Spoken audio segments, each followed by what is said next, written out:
নমস্কার সকলকে, hello everyone, নমস্তে সবাইকে, good evening to all of you, শুভ সন্ধ্যা। তো আজকে আমরা এখানে আলোচনা করব যে আপকামিং জুন 2026 এনটিইউজিসি নেট এক্সামের ফর্ম ফিলিংয়ের অনলাইন ফর্ম ফিলিংয়ের কিছু চেঞ্জ এসেছে, দুটো মেজর এবং একটা মাইনর, টোটাল 3টে পরিবর্তন এসেছে। সেই পরিবর্তন নিয়ে আলোচনা করবো। একটু দেরি হয়ে গেল কারণ আমি বিষয়টা সম্পর্কে জানতেই পেরেছি একটু দেরিতে। লাস্ট ডেট 20 মে বলা হয়েছে, পরবর্তীতে ডেট বাড়াতেও পারে নাও পারে, কিন্তু অ্যাপ্লাই আমিও এখনো করিনি, করতে হবে। তো এখানে সেই 3টে চেঞ্জের কথা বলে নিচ্ছি। ভালোই হলো যে আমি জানতে পেরেছি আর কি, অ্যাপ্লাই এর আগে আরো সুবিধা হলো। বাকিরা এখনো যারা অ্যাপ্লাই করেনি তাদের জন্য সুবিধা হবে অবশ্যই। আর যারা করে নিয়েছে তারা নিশ্চয়ই বিষয়টা সম্পর্কে যখন অ্যাপ্লাই করতে গিয়েছিল তখন নিশ্চয়ই জানতে পেরেছে। তো নাম্বার 1 হলো যে আমরা এর আগে যখন ফর্ম ফিল করতাম এই বছরের মানে এইবারের আগের থেকে, এই 2026 জুনের এক্সামের আগ থেকে, তো আমরা ইমেল আইডি এবং মোবাইল নাম্বার দিতাম, আমাদের ওটিপি আসতো ইমেলে মোবাইলে, সেটা দিয়ে লগ ইন করে আমরা ফার্দার প্রসেসটা কমপ্লিট করতাম এনটিইউজিসি নেটের অনলাইন অ্যাপ্লিকেশন ফর্ম ফিল করার জন্য।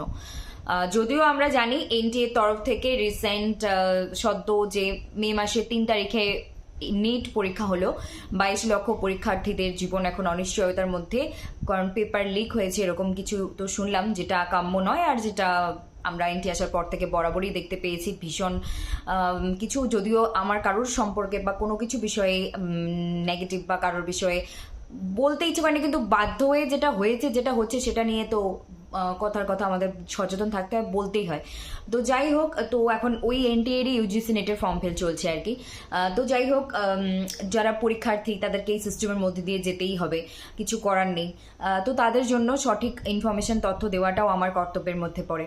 তো এই বিষয়টা হলো গিয়ে, এখন যারা ফর্ম ফিল করবে তারা প্রথমে যখন যাবে পেজটাতে, এনটিআর অফিসিয়াল ওয়েবসাইটে, তো তখন সেখানে একটা ডিজি লকার বলে একটা পেজ ওপেন হবে, যেখানে ডিজি লকার মানে হচ্ছে যেখানে আমরা ইলেকট্রনিক্স মানে ইলেকট্রনিকের মাধ্যমে, গেজেটের মাধ্যমে আর কি, আমরা আমাদের ডকুমেন্ট, যেমন মোবাইলে কোনো যদি কিছু পিডিএফ থাকে ডকুমেন্ট, সেটাকে আমরা বলি সফট কপি, আর যেটা হাতে থাকে সেটাকে আমরা বলি হার্ড কপি।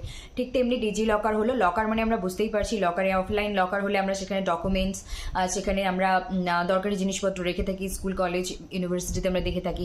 ঠিক তেমনি এটা ভার্চুয়াল মানে ডিজিটাল, মোবাইলে থাকবে বা কম্পিউটারে থাকবে, সেখানে আমাদের প্রত্যেকের নিজস্ব ডকুমেন্ট, নিজস্ব যে প্রয়োজনীয় জিনিস আছে সেখানে ডিজি লকারে যেতে হবে। সেখানে একটা ডকুমেন্ট দিয়ে সেটা আমাদের ভেরিফাই করতে হবে। যদিও সবসময় আধার কার্ডটাকেই 1 নম্বর প্রায়োরিটি দেওয়া হতো লাস্ট জবে থেকে আর কি, আধার কার্ড এসেছে। তো একটা আইডি প্রুফ, সেটা আধার কার্ড দিয়ে আমাদের লগ ইন করতে হবে। তারপর ফার্দার প্রসেস যখন আমরা যাব তখন সেটা আসবে। এবং বিষয় হচ্ছে যে আমাদেরকে 4-5টা আমাদের যে ডকুমেন্ট আছে সেগুলো ডিজি লকারের মধ্যে থাকতে হবে, সেখানে ওখানে আপলোড করতে হবে।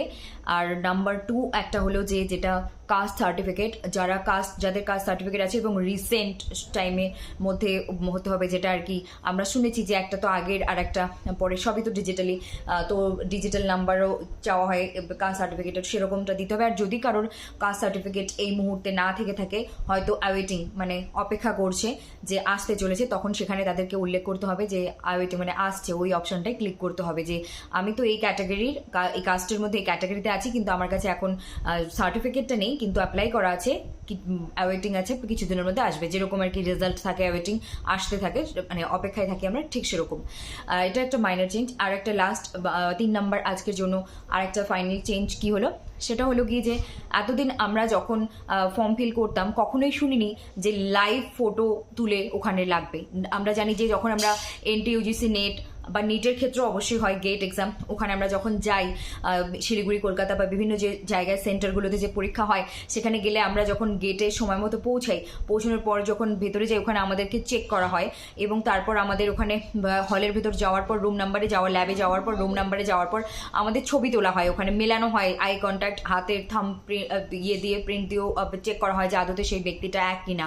আধার কার্ড তো দেখাই হয়, অ্যাডমিট কার্ডও দেখা হয়, তারপর পাসপোর্ট সাইজ ফটো আমাদের লাগে। তো এখানে আমাদের যখন ফর্ম ফিল হবে, সেখানে তোমার বা আমাদের সিগনেচার, ডিজিটাল সিগনেচার যেটা আর কি ওখানে আপলোড করা হয়, এবং ফটো সেটা তো থাকছেই, কিন্তু আমরা যে ওখানে আছি লাইভ, ওখানেও আমাদেরকে ফটো তুলবে, যেরকমটা আধার কার্ড করতে গিয়ে আমরা দিয়েছি।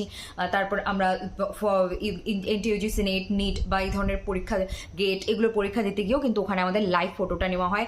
একটা আগের দেওয়া থাকে যেটা অ্যাপ্লাইয়ের ফর্মের একটা ছবি থাকে আমাদের ওই কম্পিউটার স্ক্রিনে, আর একটা ফটো থাকে যেটা সেই দিন পরীক্ষার হলে কিভাবে গিয়েছি কি না গেছি তার রিসেন্ট একটা এতটা ছবি তুলে বলে ওনারা সেট করে দেন। যখন আমরা ওই কম্পিউটার স্ক্রিনের সামনে গিয়ে বসি তখন কিন্তু দেখতে পাই যে আজকের ছবিটা এবং আগেরটা এরকম কিন্তু আমরা দেখতে পাই। তো এইবার এই 3টে পরিবর্তন এসেছে, যেটা এর আগে কিন্তু NTA UGC net online form fill করার সময় ছিল না।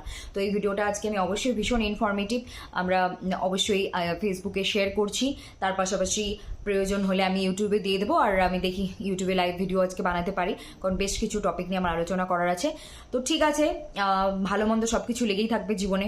এখন সবটা আমাদের হাতে নেই, কিন্তু আমাদের হাতে যেটা আছে সেটা হলো আমাদের কর্ম, আমাদের প্রচেষ্টা, আমাদের লড়াই, আমাদের জার্নি, আমাদের নিজের ভুল থেকে শেখা, পরিস্থিতি থেকে শেখা, তারপর আবার নতুন করে ভাবা, উঠে আবার এগিয়ে যাওয়ার চেষ্টা। যতক্ষণ শ্বাস ততক্ষণ আশ নিয়ে আমাদের বাঁচতেই হবে, লড়াই করতে হবে, কর্ম করতেই হবে। কর্মময় জীবন, কর্মই ধর্ম, এর ঊর্ধ্বে কিছু নেই, এটা আমাদের করে যেতেই হবে। তো নমস্কার, সবাই ভালো থাকুন, সুস্থ থাকুন, দেখতে থাকুন এসপি লিটারেচার ইউটিউব চ্যানেল এবং ফেসবুক পেজ সীমা বর্মন, এবং ইনস্টাগ্রাম আছে সীমা বর্মন 1141। ধন্যবাদ সবাইকে, শুভরাত্রি।